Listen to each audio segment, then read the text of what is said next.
Saudações, Dux e duquesas tricolores. Aqui quem fala é Duque Tricolor. Para mais uma análise da análise do GE.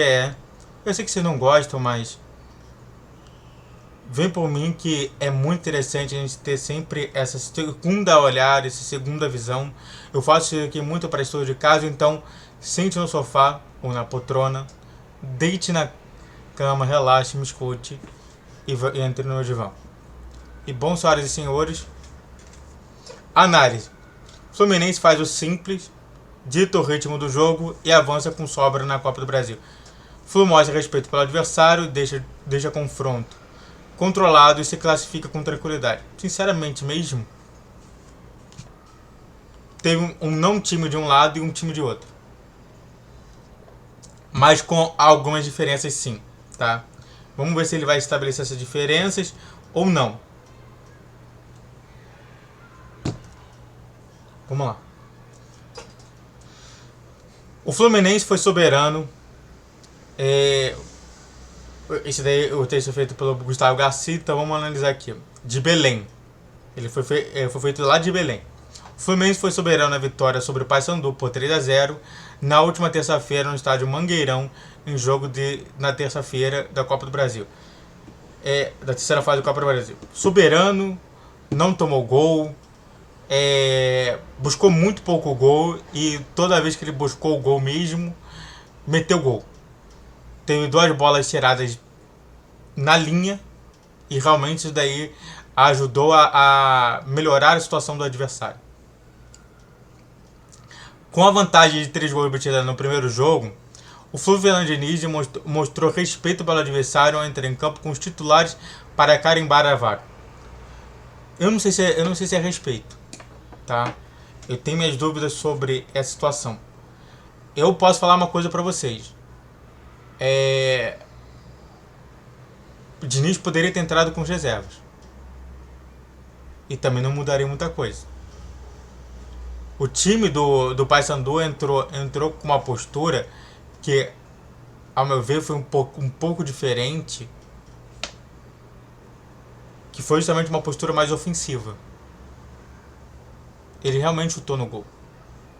No jogo de ida, que eu estava lá presente no Maracanã, eles pouco se propuseram a realmente a ir no ataque, a participar dessa função ofensiva. Com vantagem dos 3 gols obtidos no primeiro jogo, o Flu de Fernando Diniz mostrou respeito pelo adversário ao entrar em campo, e é por isso. Você acha que mostrou? Não mostrou. Sem necessidade de aplicar o costumeiro jogo de imposição e uma pegada bem mais sutil do que é habitual, o time fez o simples e ainda assim ditou o ritmo do confronto para avançar com sobra. Foi um ritmo até mais lento. Não foi aquele ritmo pegadão, não. Realmente até o time estava muito mais, se jogando muito mais lentamente. Isso realmente até descansou. Foi uma partida que não foi uma partida. Foi justamente a mesma coisa que o Diniz faz, de troca, bola e tudo mais, mas de maneira até bem mais lenta do que o comum. É notável que, de um lado, teve o Diniz claramente desgastando o time por colocar mais uma vez em campo, mas de outra situação, o time mesmo se desgastando muito pouco.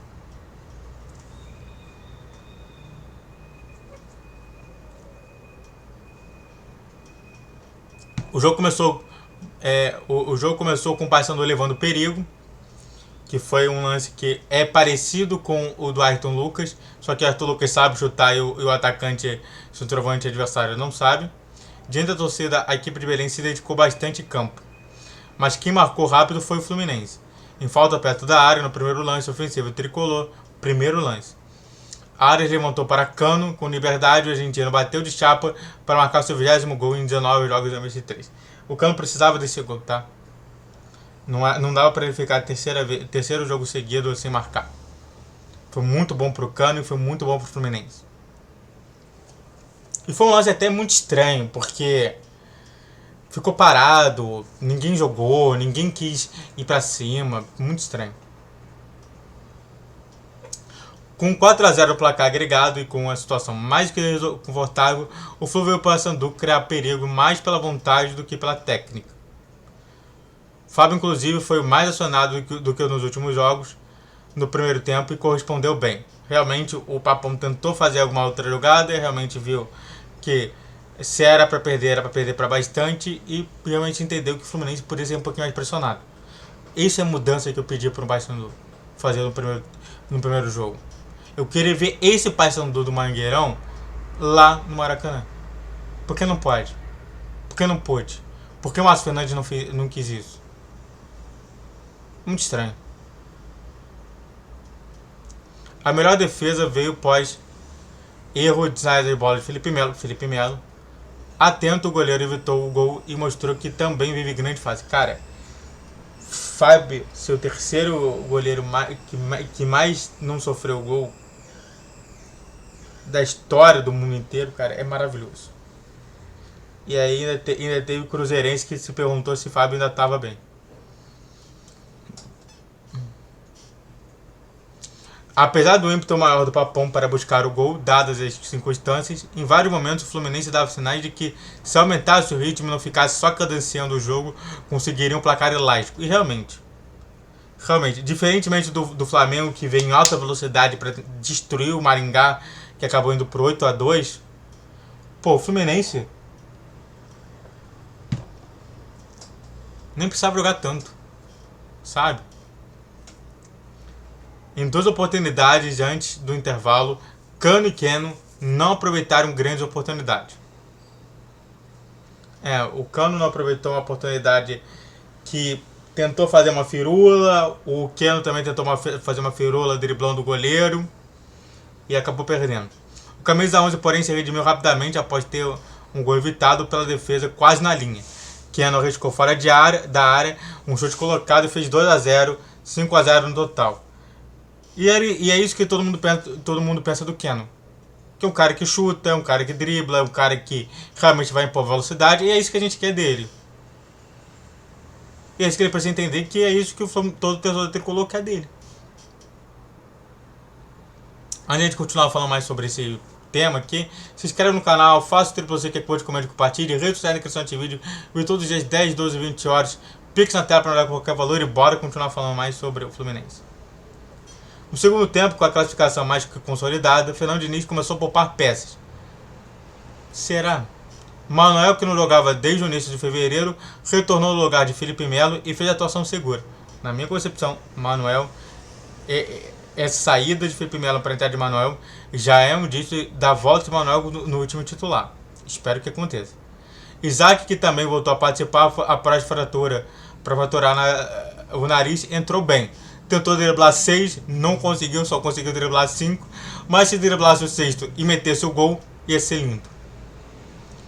Mais destaque do banco ficou por conta de John Kennedy, regenerado, entre aspas, como o próprio definiu em entrevista antes de voltar do empréstimo da Ferroviária. O atacante mostrou de novo que tem muita qualidade e que pode dar muito o Fluminense.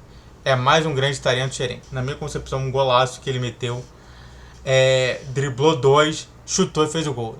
É isso que eu te falo, às vezes não é driblar 5, 6 que você vai ganhar. Você tem que driblar 2, 3 e pronto. Não dribla mais do que isso não. Com poucos minutos no gramado, recebeu de Isaac, olha, e levou a melhor entre 3 marcadores, a sorte foram 2. Para fazer um bonito gol, após Ares e Keno terem perdido boas chances. O terceiro Fluminense, o sexto na somatória dos 2 jogos. Aliás, o interessante é que o Flamengo ficou tão cismado por conta do elástico que o Fluminense fez, que ele quis também fazer gol. Então, no somatório, mesmo assim, o Fluminense ganhou. O Flamengo meteu 8-2 e o Fluminense meteu 6-0. Quer dizer, 8-4, porque 2 gols no Maringá, lá em Maringá, mais 2 que o Maringá fez, né? Um contra do Fabrício Bruno e um que eles fizeram. E aí então ficou na somatória 8-4, ou seja, 4 gols de diferença, enquanto o nosso foi 6 gols de diferença. Mas a diferença é que em ambos os jogos o Flamengo correu bastante e o Fluminense em ambos os jogos passeou. Tá bom, né? Com pouco minutos no gramado, recebeu de Isaac, levou melhor e por aí vai. Em uma noite em que o Fluminense não precisou se doar 100%, nem se doou 10%, para conquistar a 7ª vitória consecutiva, o Fluminense ainda assim foi muito superior. E mostrou mais uma vez que nesse momento é o time a ser batido. Não acho. Eu acho que a gente vai sofrer bastante com Fortaleza. Que Fortaleza olhou. Aliás, para quem não sabe, o Vojvoda estava no jogo. Isso é bom estar. Ou talvez o time a ser batido, dependendo de quem analisa. Todos nós sabemos que jogar contra... E aí ele fala sobre a fala do Márcio Fernandes, que eu não quero comentar aqui muito. E aí fala sobre o que está acontecendo. E na sequência o Flu volta... O líder do Brasileirão, o Flu vai enfrentar o Fortaleza, que é muito importante a situação. E depois volta para enfrentar o River Plate na terça-feira. E é isso. É uma análise sucinta, porque realmente não foi um jogo que realmente teve grandes emoções. Só teve aquela situação mesmo do primeiro tempo logo de início, que eles tentaram emular uma jogada que o Ayrton Lucas chutou, mas o Ayrton Lucas sabe chutar daquela maneira e o centroavante dos caras não sabe chutar. Chutou até bem errado. E mais uma vez o Fábio não sendo vazado. Será um jogo mais difícil contra o Fortaleza e não espero somente que vai ser uma coisa tranquila. Muito obrigado a todos que assistiram, eu fico por aqui. Se inscreva no canal. Faça o que você que curte, comente, compartilhe. Redes sociais na questão de vídeo. E todos os dias 10, 12 e 20 horas.